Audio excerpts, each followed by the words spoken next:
एक बार फिर आ गया हूं मैं अपने YouTube channel BMIC education group पर। क्लास 10 वाले बच्चों की एक समस्या इसमें है कि ऑब्जेक्टिव टाइप के क्वेश्चन किस तरह से आएंगे, तो उन्हीं का समाधान लेने के लिए मैं एक बार फिर हाजिर हूँ आपके YouTube channel BMIC education group पर। जी हाँ, मैं हूँ विवेक वर्मा, आपका स्वागत करते हैं अपने चैनल पर। तो आज शुरू करते हैं अपना क्लास 10 का लेक्चर। इसमें आपको हम 50 क्वेश्चन की सीरीज देने वाले हैं। आज का हमारा पहला प्रश्न, सबसे पहले देखिए हमारा प्रश्न क्या है, आचार्य रामचंद्र शुक्ल का जन्म कहाँ हुआ था। क्या प्रश्न है, आचार्य रामचंद्र शुक्ल का जन्म कहाँ हुआ था। आचार्य रामचंद्र शुक्ल का जन्म कहाँ हुआ था बच्चों, बस्ती जनपद के अगौना गांव में। कहाँ हुआ था, बस्ती जनपद के अगौना गांव में। आपने पहला ही आपका पाठ है मित्रता। मित्रता पाठ के लेखक कौन है, आचार्य रामचंद्र शुक्ल। आप में से बहुत से बच्चों ने इनका जीवन परिचय याद किया होगा, तो जीवन परिचय याद करते समय आपने पढ़ा होगा कि आचार्य रामचंद्र शुक्ल का जन्म बस्ती जनपद के अगौना गांव में हुआ था। इसलिए हमारा विकल्प क्या, यह वाला सही हो जाता है। अगला प्रश्न है, कुसंग का ज्वर सबसे भयानक होता है। यह पंक्ति किस पाठ से ली गई है। आप में से अच्छा पता होगा, पहला पाठ ही तो है मित्रता। मित्रता में ही आपका लिया गया है कुसंग का ज्वर सबसे भयानक होता है। ये आपका व्याख्या भी इसकी इम्पॉर्टेंट है, व्याख्या भी आपको करनी है। वो व्याख्या भी इम्पॉर्टेंट है, ये क्वेश्चन भी इम्पॉर्टेंट है। अब आपको मालूम हो गया होगा मित्रता पाठ में ही लिया गया कुसंग का ज्वर भयानक होता है। तो ये क्या ममता पाठ से है, नहीं ममता पाठ से ये नहीं है, ममता पाठ से नहीं है, भारतीय संस्कृत से नहीं है। किस पाठ से लिया गया है, मित्रता पाठ से। त्याग पत्र के लेखक का नाम क्या है। त्याग पत्र के लेखक का नाम क्या है। त्याग पत्र किसने लिखा है, वो है लिखा है जैनेन्द्र कुमार ने लिखा है। जयशंकर प्रसाद ने नहीं लिखा है, ना ही आचार्य रामचंद्र शुक्ल ने लिखा है, और ना ही महादेवी वर्मा ने। किसने लिखा है, जैनेन्द्र कुमार ने लिखा है। इनमें से आचार्य रामचंद्र शुक्ल की रचना है, इनमें से आचार्य रामचंद्र शुक्ल की कौन सी रचना है। क्या अजात शत्रु है। आचार्य रामचंद्र शुक्ल की रचना क्या अजात शत्रु है। हम अजात शत्रु तो नहीं बता सकते हैं, आपको मालूम होगा जयशंकर प्रसाद की सारी रचनाएं हैं। अजात शत्रु, स्कंदगुप्त, चंद्रगुप्त, तितली, इरावती, आंसू, ये किसकी रचना है, ये सभी रचनाएं जयशंकर प्रसाद जी की हैं। इसलिए अजात शत्रु आचार्य रामचंद्र शुक्ल की नहीं है। अशोक के फूल, अशोक के फूल ये किसका है, हजारी प्रसाद द्विवेदी की रचना है, इसलिए ये भी उत्तर नहीं है। तितली किसका है, जयशंकर प्रसाद का है, इसलिए हमारा क्या उत्तर होगा, चिंतामणि। आपने आचार्य रामचंद्र शुक्ल के जीवन परिचय पढ़ा होगा तो उनकी रचनाएं भी पढ़ी होंगी। चिंतामणि विचार भी थी किनकी है, आचार्य रामचंद्र शुक्ल की है, इसलिए उत्तर हमारा कौन सा सही होगा, चिंतामणि। प्रश्न क्या कह रहा है, सरस्वती किस युग की पत्रिका है। आपका प्रश्न अलग तरह से पूछा जा सकता है कि सरस्वती पत्रिका का संपादन किस युग में किया गया, सरस्वती पत्रिका का संपादन किसने किया। एक प्रश्न आता ज्यादा अधिकतर है कि सरस्वती पत्रिका का संपादन किसने किया। किसने किया है, महावीर प्रसाद द्विवेदी ने किया है। महावीर प्रसाद द्विवेदी के नाम से ही द्विवेदी युग चला है। अब आपको एक प्रश्न मालूम है कि महावीर प्रसाद द्विवेदी ने ही सरस्वती पत्रिका का संपादन किया। महावीर प्रसाद द्विवेदी के नाम से द्विवेदी युग चला और यही द्विवेदी युग के थे, तो पत्रिका भी हमारी कौन सी हो जाएगी, द्विवेदी युग की हो जाएगी। इसलिए उपन्यास सम्राट किसे कहते हैं। आपके विकल्प हैं जैनेन्द्र कुमार को, प्रेमचंद्र को, जयशंकर प्रसाद को, गिरिजा शंकर को। आपको मालूम होगा मुंशी प्रेमचंद्र बहुत से इन्होंने उपन्यास लिखे हैं, चाहे गोदान हो, गबन हो, कफन हो, सेवा सदन हो, वरदान हो, निर्मला हो, ये सब क्या है, मुंशी प्रेमचंद्र के उपन्यास है। बहुत बड़े उपन्यासकार हैं, इसलिए उपन्यास सम्राट किसे कहा जाता है, प्रेमचंद्र को कहा जाता है। निम्नलिखित में से जीवनी है। बसेरे से दूर क्या है? बसेरे से दूर एक आत्मकथा है जिसको हरभजन राय बच्चन ने लिखा है।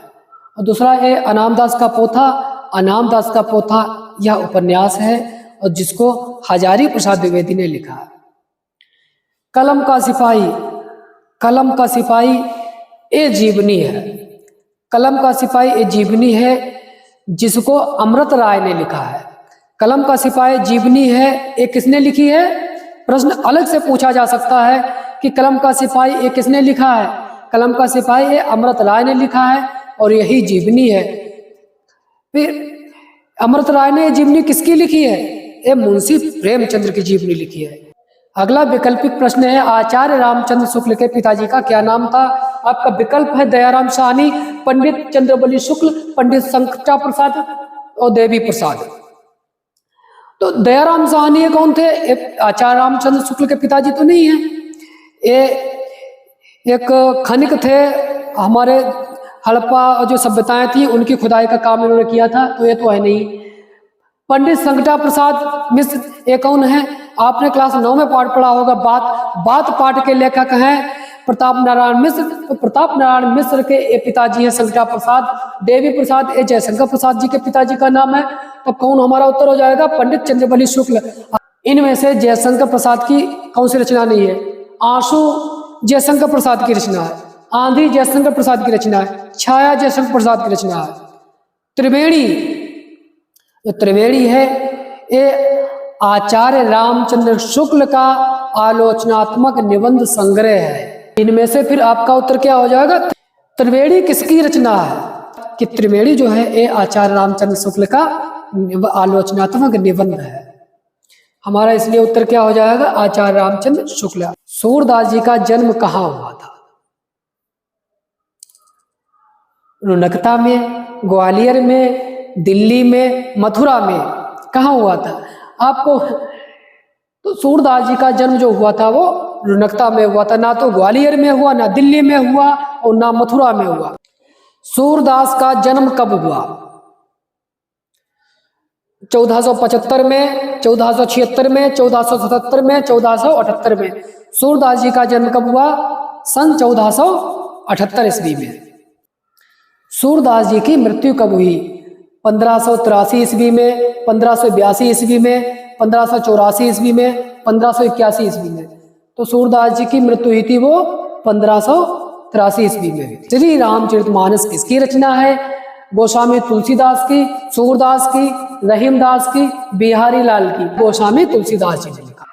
तुलसीदास जी का जन्म कब हुआ? तुलसीदास जी का जन्म कब हुआ? 1536 ईस्वी में नहीं, 1534 में नहीं, 1530 ईस्वी में नहीं। कब हुआ था? 1532 ईस्वी में। तुलसीदास जी का जन्म कब हुआ? 1532 ईस्वी में हुआ। तुलसीदास जी का जन्म कहाँ हुआ? तुलसीदास जी का जन्म राजापुर गांव में हुआ था। अधिकतर विद्वानों का जो मत है, अलग अलग वैसे मत है, परंतु ज्यादातर जो सहमति बनी है वो तुलसीदास जी के लिए राजापुर गांव में हुआ। तो इनका जन्म इतना तो मालूम है मथुरा में तो हुआ ही नहीं। तुलसीदास जी का जो जन्म है काशी में हुआ ही नहीं। तुलसीदास जी का जन्म गोकुल में हुआ ही नहीं। तब तुलसीदास जी का जन्म कहाँ हुआ? तुलसीदास जी का जन्म राजापुर गांव में हुआ। विनय पत्रिका किसकी रचना है? विनय पत्रिका रहीमदास जी की नहीं, सूरदास जी की नहीं, बिहारी लाल जी की नहीं, किसकी है? तुलसीदास जी की। बरबय, विनय पत्रिका, रामाज्ञा, गीतावली, दोहावली, श्री रामचरितमानस, ये सब रचनाएं तुलसीदास जी की है।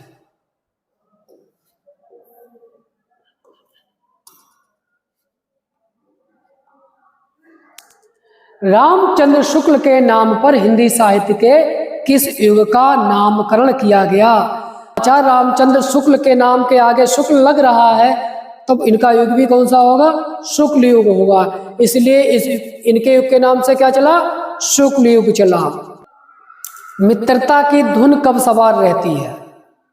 मित्रता की धुन भैया बचपन में जो छोटे बच्चे होते हैं उनमें क्या मित्रता रहती है? वो तो खेल खेलते हैं, लेकिन कोई मित्रता नहीं, कोई दोस्ती नहीं।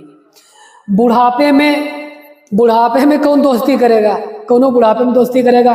पता चले 80-90 साल के हो, वहां तुम दोस्ती करने जाओगे, कोई दोस्ती वोस्ती नहीं होती। मित्रता की धुन कब सवार रहती, आपके पाठ की बात कर रहे हैं, तब आपके पाठ में क्या है, मित्रता की धुन कब सवार रहती है, छात्रावास में।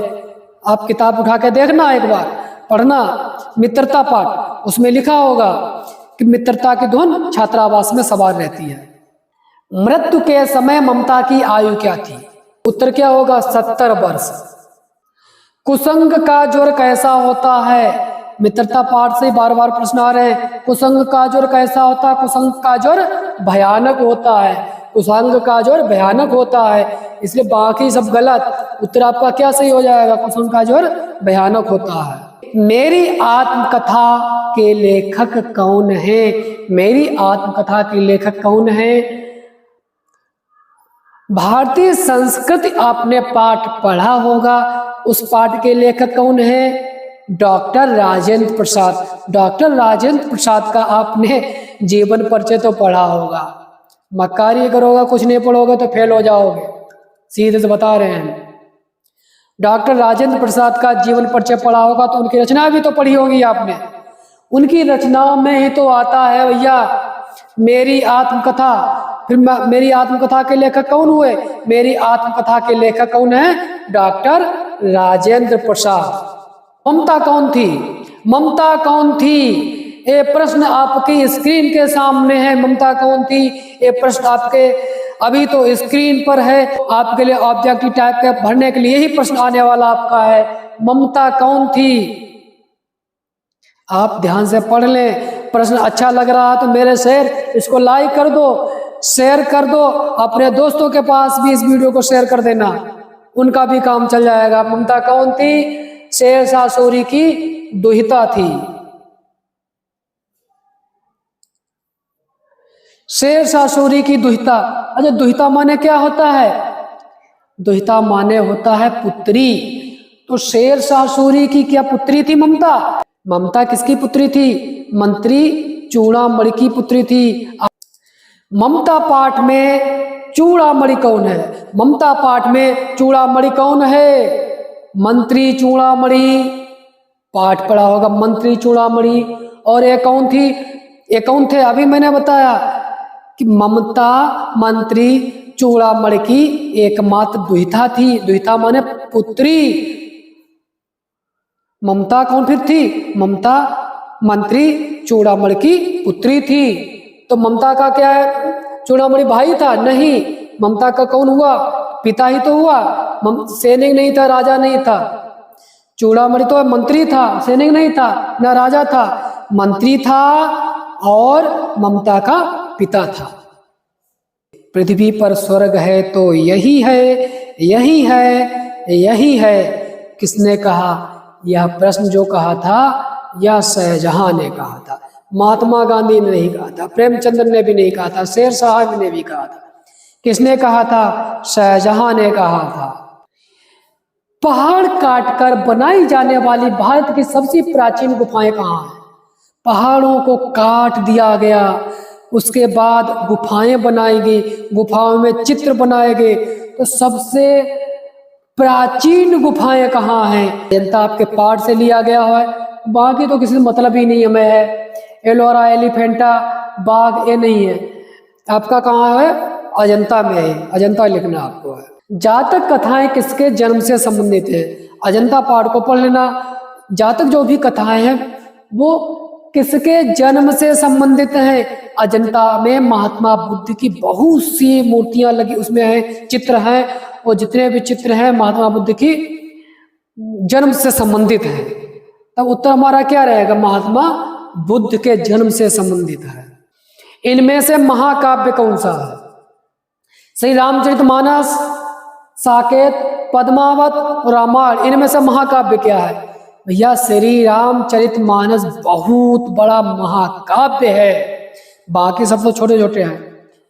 अब इनमें से महाकाव्य क्या हुआ, हमारा उत्तर होगा फिर श्री रामचरितमानस एक महाकाव्य है। और श्री रामचरितमानस को किसने लिखा, श्री रामचरितमानस को लिखा है बाबा तुलसीदास जी ने।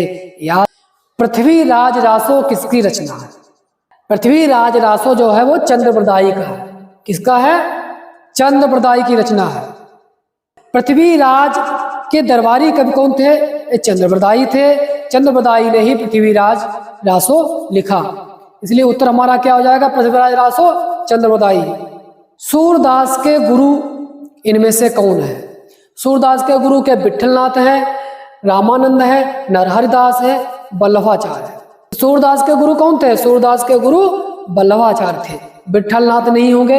रामानंद जो है वो तो कबीरदास जी के गुरु थे और नरहरदास तुलसीदास जी के गुरु थे। हमारा उत्तर क्या होगा फिर? वल्लभाचार्य थे। आधुनिक युग की मीरा किसे कहा जाता है? आधुनिक युग की मीरा महादेवी वर्मा को कहा जाता है। रीतिकाल का दूसरा नाम। हिंदी काव्य कालखंड को अलग अलग भागों में बांटा गया है, उसमें से एक रीतिकाल भी है। रीतिकाल को हम लोग श्रृंगार काल के नाम से बोलते हैं। रीतिकाल को हम लोग भक्ति काल नहीं कहते हैं, ना ही काव्य काल कहते हैं, बल्कि क्या कहते हैं? श्रृंगार काल। इसलिए हमारा क्या उत्तर हो जाएगा? रीतिकाल का दूसरा नाम क्या हो जाएगा? श्रृंगार काल। तार सप्तक कब प्रकाशित हुआ? इंपॉर्टेंट प्रश्न है, 1 नंबर में पूछा जा सकता है, ऑब्जेक्टिव में पूछा जा सकता है। तार सप्तक कब प्रकाशित हुआ? 1940 में नहीं, 1959 में नहीं, 1953 में नहीं। कब हुआ था? 1943 में। सूरदास भक्ति काल की किस शाखा के कवि हैं? सूरदास जी भक्ति काल के किस शाखा के कवि हैं?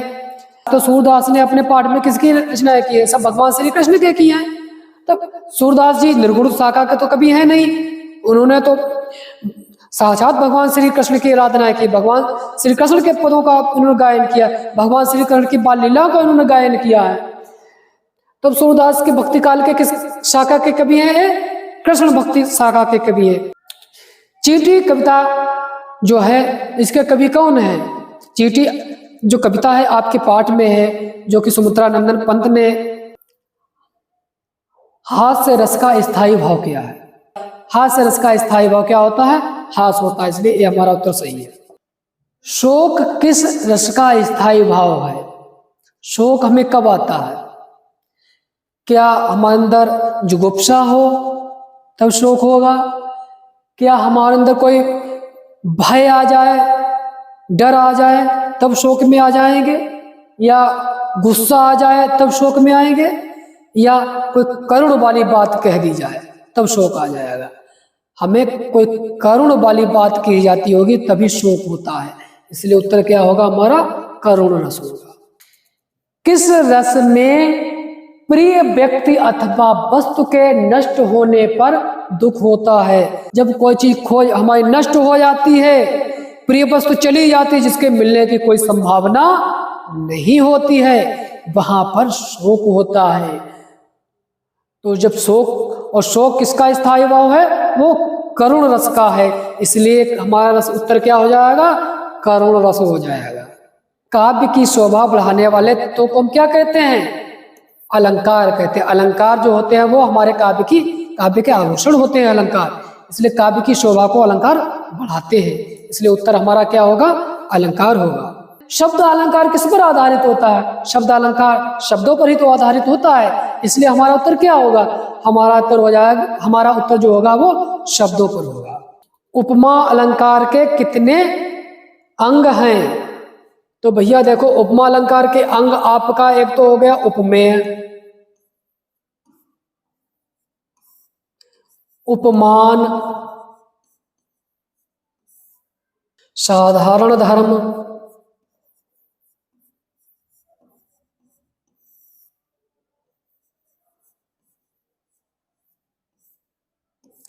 वाचक शब्द,